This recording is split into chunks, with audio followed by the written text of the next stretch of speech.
let's think about selecting the right questions to ask, because you don't have unlimited time. You have to use often short amounts of time with your customers really effectively. We'll start by considering a different situation. Nothing to do with selling, just to make the point.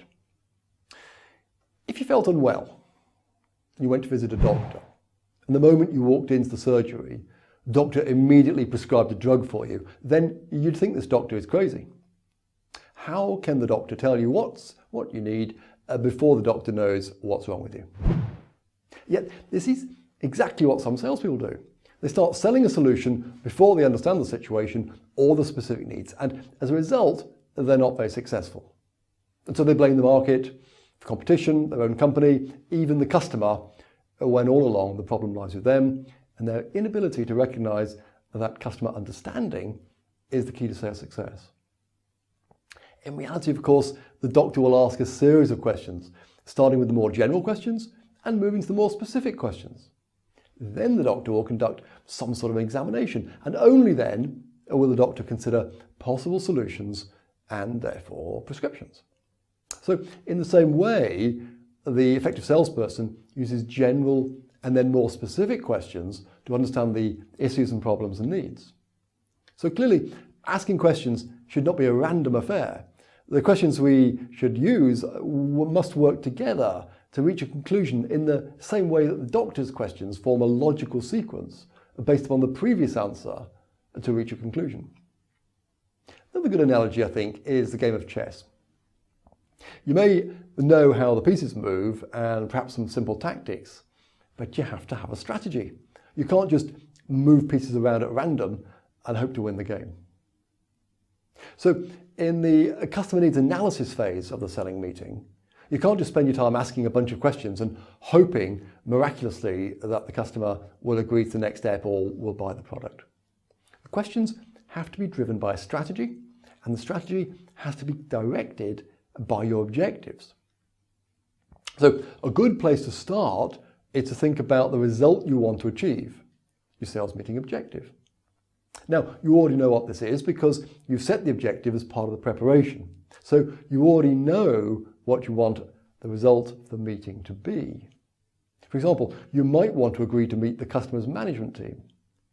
You might want to conduct a trial, agree a test, or of course, agree the business itself. In order for you to achieve the objective, the customer has to be convinced of something. If the customer has a problem, then they have to be convinced that you might be able to solve it. If the customer has a specific need, then they have to be convinced that you can resolve it. When it comes to actually winning the business, agreeing the order, the customer must be convinced that you can solve the problem or meet the need better than any other supplier. Why would the customer think that? Well, because you've demonstrated two things.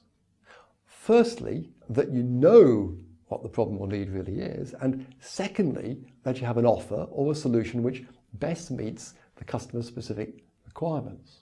So we can't just have a product or service that sounds pretty good or that generally has good features, because almost all products and services have these. If not, they wouldn't last very long. So we have to assume that the products and services with which we're competing are at least competent to do the job.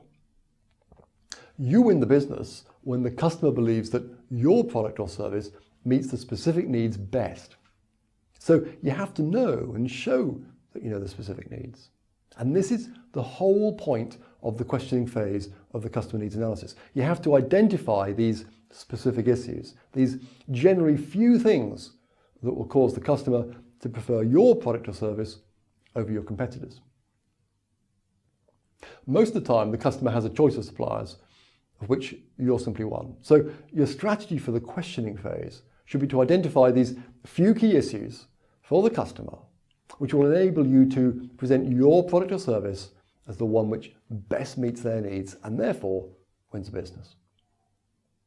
When we think about the structure for these questions, we can think about a funnel. Starts wide, gets narrow. So our questions start generally and become more specific as we identify the issues. I try to keep four things in mind. What's happening generally? What is happening specifically? so what? And so what could the solution look like? So now the flow becomes overall what's happening, specifically what's happening, what does that mean, or what's the impact? What could the solution look like? In the next unit, we'll consider the issue of creating needs. But first, let's look at a role play to see how the questioning strategy or flow comes together. Once again, we'll join the meeting at the start of the questioning phase, when the salesperson, in this case, starts with a general "what's happening" type question, and then questions the answer received when the information doesn't correspond with the expected answer.